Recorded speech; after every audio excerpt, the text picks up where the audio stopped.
જય શ્રી કૃષ્ણ। આજે હું તમને આ પાલકની ભાજી લોટવાળી બનાવું છું। આ મેં 2.5 પાવરા તેલ મૂક્યું છે। હવે એમાં આપણે તેલ ગરમ થઈ જાય એટલે આપણે એમાં રાઈ જીરું મેથીનો વઘાર કરશું। હવે આ હિંગ નાખશું। એક પણ મેં આ પાલકની ભાજી લીધી છે ને આ છે ને 10 થી 12 કડી લસણ છે। એ આપણે રાઈ મેથી જીરું તતડી જાય ને પછી એમાં આપણે આ લસણ નાખશું। આ લસણ નાખીએ ને એનાથી એનો સ્વાદ બહુ મસ્ત આવે। હવે આપણે આ લસણ નાખશું। આપણું આ લસણ થોડુંક લાલ થઈ જાય ને પછી આપણે એમાં પાલકની ભાજી મેં ધોઈને લીધી છે એ આપણે એમાં નાખશું। પછી આપણે એના તેલમાં ફેરવવાની થોડીક વાર। પછી આપણે એમાં આવી રીતે આમ ખાડો કરી થોડોક ના લસણવાળી ચટણી નાખવાની। થોડીક લસણવાળી ચટણી, થોડીક આ મરચાંનો ભૂકો સ્વાદ અનુસાર નાખવાની। જેના ઘરમાં જેવું તીખું ખાતા હોય એવું નાખવાનું। થોડીક હળદર નાખવાની, થોડુંક મીઠું નાખવાનું સ્વાદ અનુસાર। પછી આપણે આ મસાલો બધો મિક્સ કરી દેવાનો।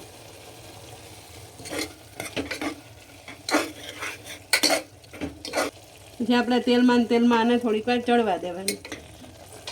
આ પાલકની ભાજી આપણે અત્યારે શિયાળામાં ખાવાની બહુ મજા આવે કેમ કે આનાથી આપણું લોહી સુધરે। આપણે હિમોગ્લોબિન આનાથી મળે। જેને હિમોગ્લોબિન ઘટતું હોય ને એને આ પાલકની ભાજી બહુ સારી। પાલકનું જ્યુસ તમે પી શકો, પછી પાલકનું શાક તમે કરી શકો। આમાં એક ટમેટું સુધારીને નાખ્યું છે। અત્યારે શિયાળામાં આપણે રોટલો, ભાખરી, રોટલી ગમે તે એની હારે ખાઈ શકીએ આપણે, પણ રોટલા હારે બહુ મજા આવે। જુવાર બાજરાનો રોટલો કરીએ ને એની હારે આ બહુ મજા આવે પાલકની ભાજી। પછી આમાં આપણે આટલું જ પાણી નાખવાનું, થોડુંક જ, આ ગ્લાસ જ, કેમ કે આપણે આમાં લોટ, આપણે ચણાનો લોટ જે આપણે શેકો હોય ને એ આમાં નાખવાનો। મેં ચણાનો લોટ શેકીને રાખ્યો છે એ આમાં પછી છેલ્લે એડ કરવાનો। આમાં આપણે આ ભાજી છે ને એકદમ તેલમાં સરસ થઈ ગઈ છે।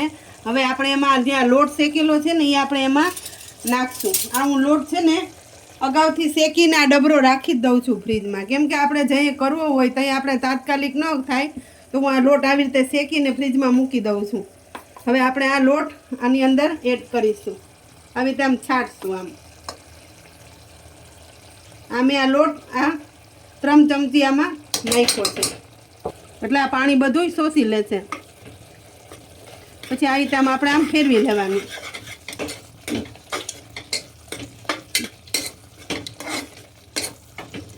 આને આપણે ખીચડી હારે ખાઈ શકીએ। રાત્રે ડિનરમાં આપણે આ પાલકની ભાજી બનાવી હોય ને તોય આપણે બનાવી શકીએ। શિયાળામાં ખાવાની બહુ મજા પડી જાય।